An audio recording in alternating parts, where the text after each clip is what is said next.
یمن کا امیر تاجر امراء قیس یمانی، جس کو اللہ نے 2 بیٹیاں عطا کی تھیں، اس نے جب مولا علی علیہ السلام کے فضائل سنے تو آپ مدینے آئے اور مدینے والوں سے پوچھنے لگے کہ میں علی کے فضائل سن کے اس کا دیوانہ ہو گیا ہوں، اے مدینے والو مجھے امام علی کی خدمت میں لے کے چلو۔ جیسے ہی امراء قیس نے مولا علی علیہ السلام کے چہرے کو دیکھا تو آپ قدموں پہ گر گئے اور آنکھیں نم کر کے عرض کرنے لگے کہ یا علی، میں آپ کی محبت میں دیوانہ ہو چکا ہوں اور یہ چاہتا ہوں کہ آپ مجھے اپنے ہی شہر میں مقیم کریں اور میری ساری دولت ہدیتاً قبول کریں۔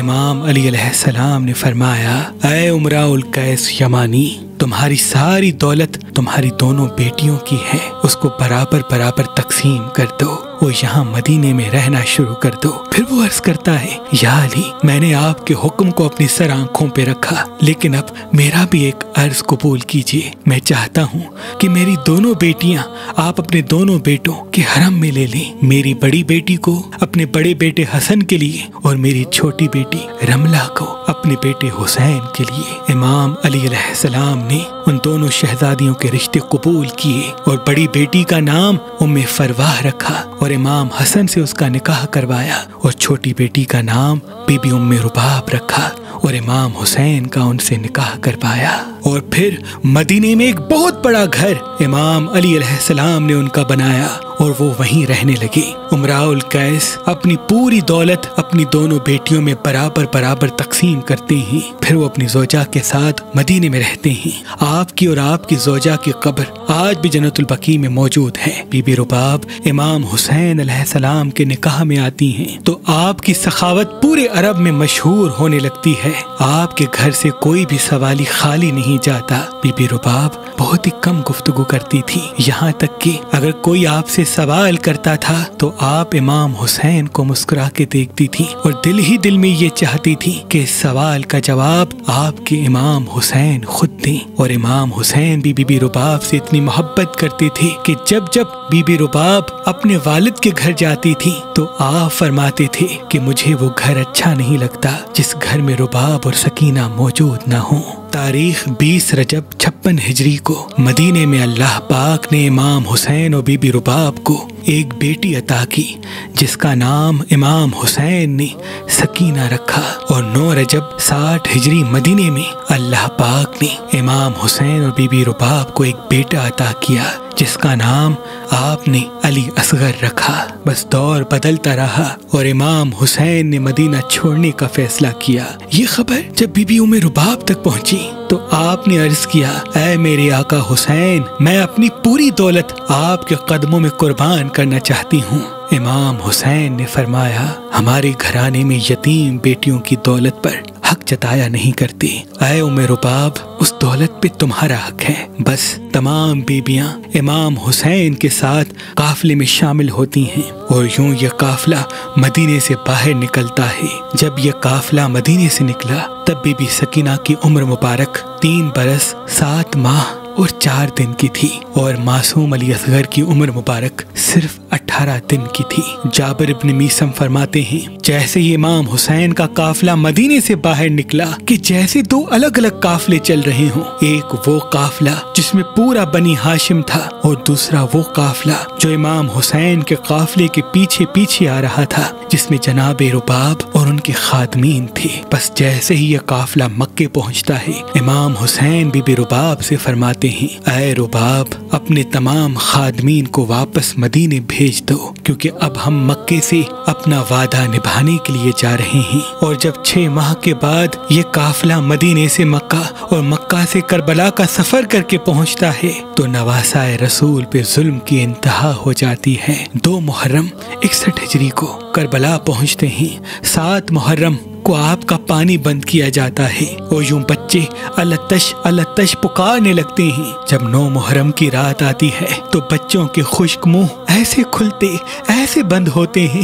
جیسے مچھلیاں پانی کے بغیر تڑپتی ہیں۔ بس کربلا کی مائیں اپنے بچے کو وصیت کرتی ہیں، ویسے ہی بی بی رباب علی اصغر کو سینے سے لگاتی ہیں اور کہتی ہیں، اے میرے اصغر، سب کے بیٹے جوان ہیں لیکن تیری عمر صرف 6 ماہ کی ہے۔ اے میرے بیٹے مجھے قیامت میں اپنی دادی فاطمہ کے سامنے پشیمان نہ کرنا، کل ایسی قربانی دینا کہ قیامت تک میں سرخرو ہو جاؤں۔ بس صبح کا سورج طلوع ہوتا ہے، ہر کوئی شہید ہونے کے لیے میدان میں جاتا رہتا ہے، یہاں تک کہ امام حسین علیہ السلام تنہا رہ جاتے ہیں۔ بس آپ میدان میں آ کے کہتے ہیں حل من ناصر ینصرنا۔ تاریخ نے لکھا آسمان تڑپنے لگا، زمین ہلنے لگی، اور وہاں خیمے میں جھولے سے علی اصغر خود کو زمین پہ گرا دیتے ہیں۔ بیبیوں کے رونے کی آواز بلند ہوتی ہے، امام حسین خیمے میں آتے ہیں اور کہتے ہیں اے زینب و رباب، ابھی میں زندہ ہوں، تمہارے رونے کی آواز باہر تک آ رہی ہے۔ اتنے میں بی بی رباب علی اصغر کو گود میں اٹھا کے امام حسین کے پاس لے کے آتی ہے اور کہتی ہے اے میرے آقا، جیسے ہی آپ نے کہا کہ ہے کوئی مجھ غریب کی مدد کرنے والا، اس بچے نے اپنے آپ کو جھولے سے گرا دیا۔ امام حسین نے علی اصغر کے چہرے کو دیکھا، پیشانی کا بوسہ لیا اور پھر علی اصغر کو زمین پہ رکھتے ہیں۔ بی بی رباب دیکھتی ہیں جیسے کفن میں کسی بچے کو لپیٹا جاتا ہے، ویسے علی اصغر کو لپیٹ کر امام حسین سینے سے لگاتے ہیں اور فرماتے ہیں میں علی اصغر کو پانی پلا کے آتا ہوں۔ آپ خیمے سے باہر نکلتے ہیں، تمام بیبیوں کے ساتھ بی بی رباب بھی خیمے سے یہ منظر دیکھ رہی ہوتی ہیں۔ امام حسین فوج یزید کے سامنے آ کے کہتے ہیں اے میرے نانا کی امت، میں تمہارے رسول کا نواسا حسین ہوں اور یہ معصوم میرا بچہ 3 دن کا پیاسا ہے۔ اگر تمہاری دشمنی ہے تو مجھ سے ہے، اس معصوم بچے نے تمہارا کیا بگاڑا ہے؟ مجھے اس بہتی ہوئی فرات سے، جہاں سے مسلمان، کافر، یہاں تک کہ تمہارے جانور بھی پانی پیتے ہیں، مجھے بھی اس بچے کے لیے تھوڑا سا پانی دے دو۔ 3 دن مسلسل پیاسا رہنے کی وجہ سے اس کی ماں کا دودھ خشک ہو چکا ہے۔ امام حسین کے یہ مظلومانہ جملے جیسے ہی فوج یزید نے سنے تو وہ اپنے چہروں کو چھپا کے عمر بن سعد کو دیکھنے لگی اور کہنے لگی اللہ کی لعنت ہو تم پر، تو ہمیں بچوں سے لڑنے کے لیے یہاں لے کے آیا ہے، اس بچے کو پانی دو ورنہ ہم تیرا لشکر چھوڑ کے جاتے ہیں۔ عمر بن سعد نے جیسے ہی دیکھا کہ یہاں بغاوت کا ماحول پھیل رہا ہے، وہ فوراً دوڑ کے حرملہ کے قریب جاتا ہے اور کہتا ہے اے حرملہ، دیکھ کیا رہے ہو، اس بچے کا نشانہ لو اور فوراً شہید کر دو۔ حرملہ کہتا ہے اے عمر بن سعد، میرے پاس تو صرف وہی تیر ہیں جن سے جنگلی جانوروں کا شکار کیا جاتا ہے، اس معصوم بچے کو کون سا تیر ماروں؟ عمر بن سعد کہتا ہے جو بھی تیر تیرے پاس ہے اس سے اس بچے کا نشانہ لے۔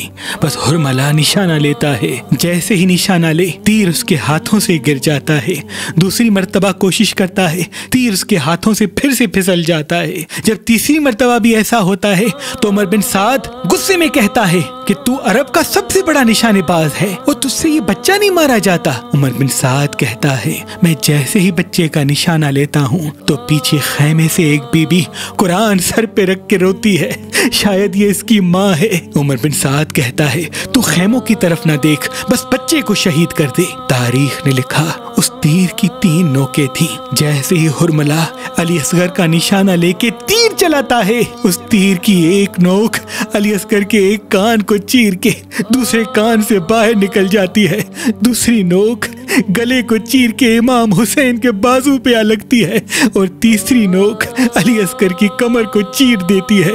امام حسین کے ہاتھوں میں ننھا معصوم بچہ ایسے تڑپنے لگتا ہے جیسے مچھلی پانی کے بغیر تڑپنے لگتی ہے۔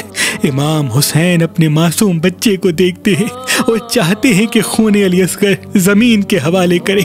زمین رو کے کہتی ہے اے نواسا رسول، اس معصوم بچے کا خون ہم پہ نہ پھینکیے گا ورنہ قیامت تک ہم سے اناج نہ اگلے گا۔ امام حسین چاہتے ہیں کہ اس معصوم بچے کا خون آسمان کے حوالے کریں تو آسمان رو کے کہتا ہے اے نواسا رسول، اس معصوم کا خون ہماری طرف نہ پھینکیے گا ورنہ قیامت تک پانی نہ برسے گا۔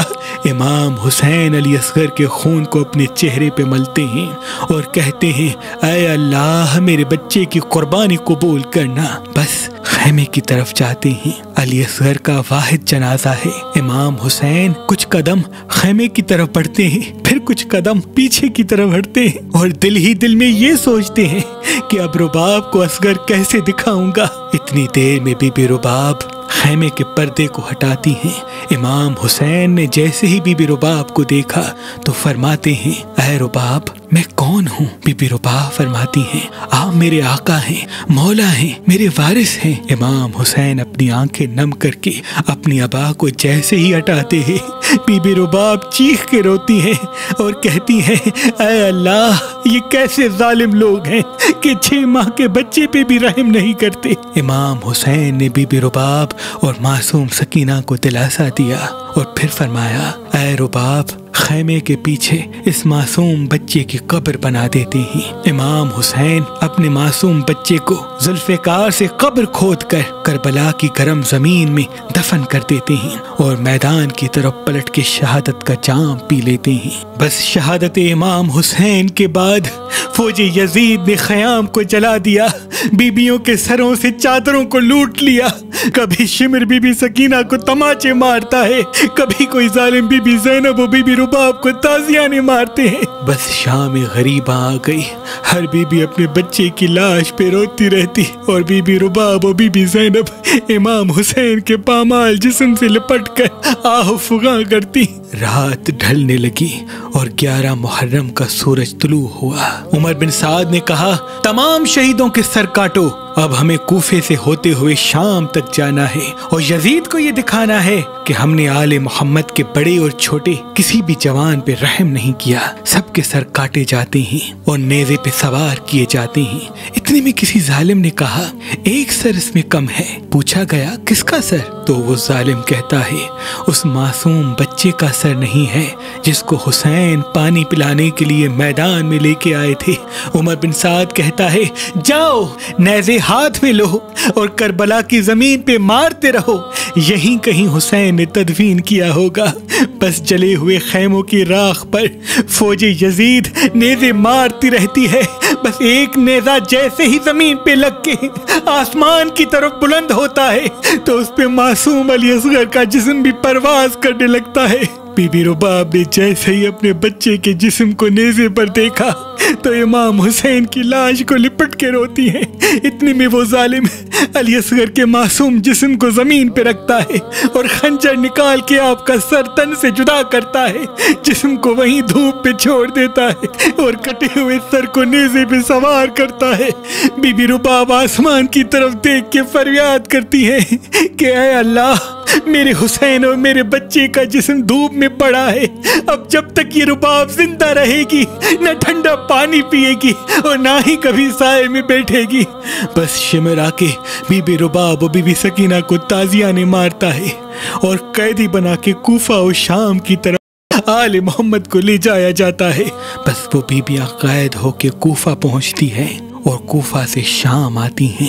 شام کے قید خانے میں بی بی رباب سے بی بی سکینہ کو الگ کیا جاتا ہے۔ وہاں بی بی سکینہ اپنے بابا کو یاد کر کے روتی ہیں اور یہاں بی بی رباب کبھی امام حسین کو یاد کرتی ہیں، کبھی اپنے معصوم علی اصغر کو روتی ہیں اور کبھی اپنے 4 سالہ بیٹی کی غربت پہ آنسو بہاتی ہیں۔ بس جیسے ہی بی بی سکینہ کی شہادت ہوتی ہے آپ بی بی سکینہ کے جسم سے لپٹی ہوئی مسلسل روتی رہتی ہیں۔ امام سجاد علیہ السلام نے 3 دنوں کا پانی قید خانے میں اکٹھا مانگا تاکہ وہ بی بی سکینہ کو غسل دلوا سکیں۔ بس جیسے ہی بی بی زینب اور بی بی ام رباب اور بی بی فضہ مل کے بی بی سکینہ کو غسل دیتی ہیں، اتنی دیر میں بی بی رباب چیخ کے روتی ہیں، بی بی زینب ان کو دلاسا دیتی ہیں۔ امام سجاد نے جیسے ہی یہ آواز سنی تو بی بی زینب کو طلب کیا اور فرمانے لگے کہ اے میری ماں بیبیاں کیوں رو رہی ہیں؟ بی بی زینب نے فرمایا اے سجاد تمہاری چھوٹی بہن کربلا سے لے کے کوفہ تک، کوفہ سے لے کے شام تک ایک ہی لباس میں قیدی رہی ہے۔ کبھی ان کو شمر کے تازیانے لگتے تھے، کبھی ان کو اونٹ سے کرایا جاتا تھا۔ اے سجاد ہم جیسے ہی غسل کے لیے سکینہ کا لباس اتارتے ہیں تو بی بی سکینہ کے لباس کے ساتھ ان کی کھال بھی اتر آتی ہے، یہ منظر رباب سے دیکھا نہیں جاتا۔ امام سجاد فرماتے ہیں اللہ کی مرضی یہ ہے کہ میری بہن سکینہ کو اسی لباس میں تدفین کیا جائے۔